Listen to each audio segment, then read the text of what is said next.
Aplauda o Senhor Jesus.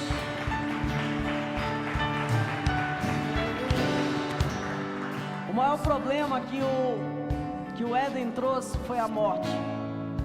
O homem não sabia o que era a morte. Deus não criou o homem para morrer. A possibilidade de qualquer pessoa morrer é uma tristeza. Pessoas normais não querem morrer porque ninguém foi criado para morrer aqui. Deus, ele criou a gente para ser imortal. Essa palavra imortal parece até uma coisa muito de filme, mas esse sentimento de imortalidade tem tudo a ver com o nosso Deus, que é eterno.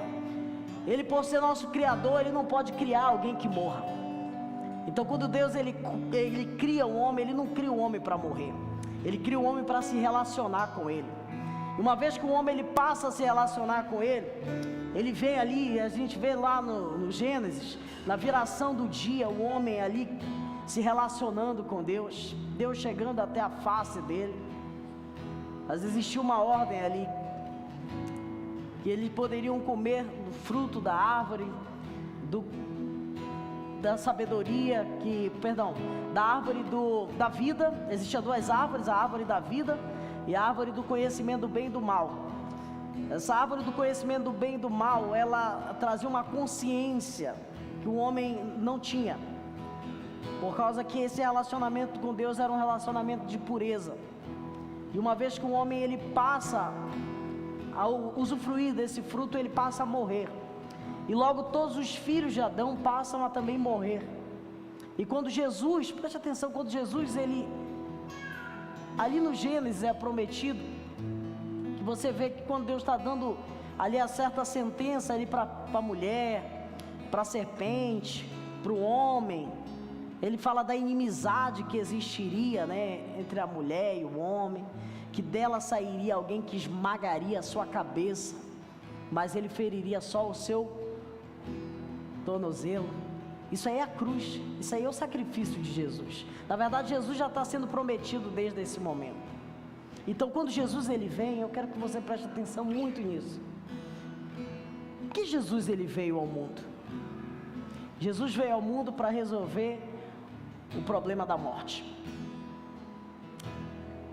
Ele disse assim: eu sou a ressurreição e a vida. Se alguém que acredita em mim, ainda que morra, vai viver. Ele restaura aquilo que tinha sido perdido. Por isso que a Bíblia vai dizer que o primeiro Adão veio trazer a morte, mas o segundo Adão, que é Cristo, ele veio trazer a vida. E eu quero ler alguns versículos que falam sobre isso. Você não precisa nem colocar aí, mas eu separei alguns versículos que falam sobre essa vitória que Cristo teve sobre a morte, porque a ressurreição é a vitória sobre a morte. Apocalipse 1:18 diz: eu sou aquele que vive, estive morto, mas agora estou vivo para todo o sempre, e tenho a chave da morte e do inferno. Ou seja, eu fui lá e resgatei aquilo que prendia pessoas na morte eterna. Apocalipse 2:24 também vai dizer: mas Deus ressuscitou ele dos mortos, rompendo os laços da morte, porque o que era impossível, o que a morte reteve, ele tira e lança sobre a profundeza de toda a maldade, Satanás, enfim. 2 Timóteo capítulo 1, versículo 10 diz assim: sendo agora revelada a manifestação do Salvador, Cristo Jesus. 2 Timóteo 1:10.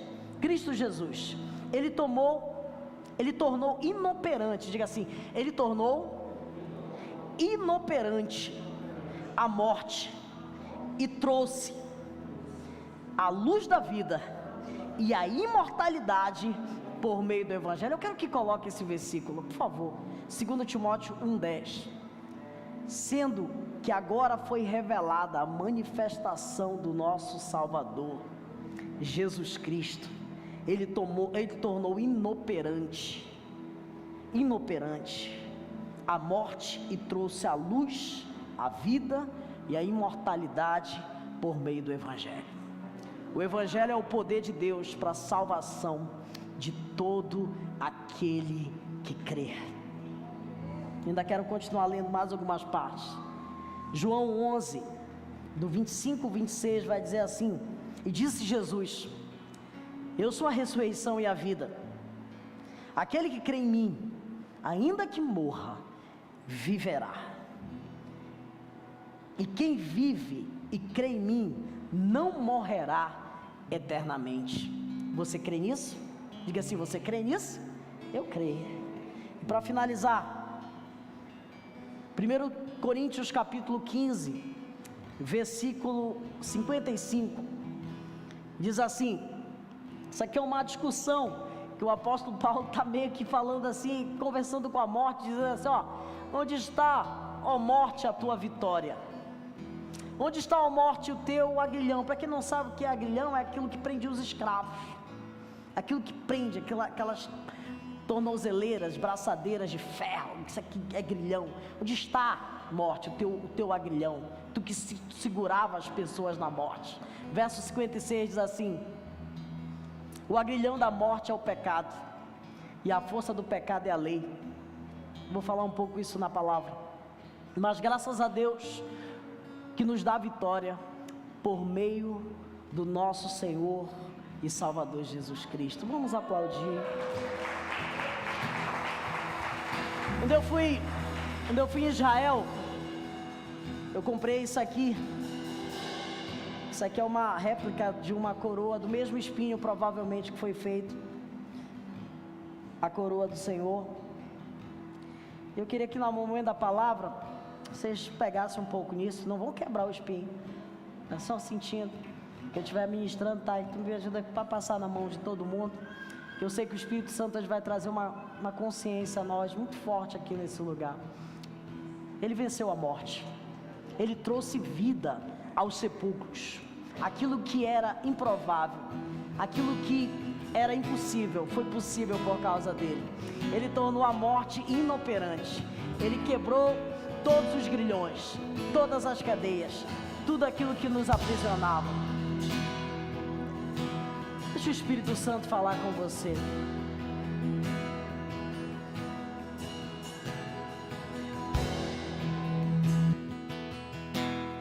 No mundo busquei,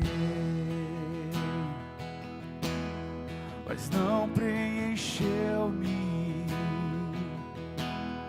Canções tão vazias, tesouros que um dia se consumarão. Então você veio e me trouxe pra perto, e todo desejo é satisfeito em seu amor. Não há nada, vamos cantar juntos? Não há nada, nada melhor, não há nada, nada melhor, não há nada, nada melhor que meu Deus. Não há nada, mais uma vez, vamos.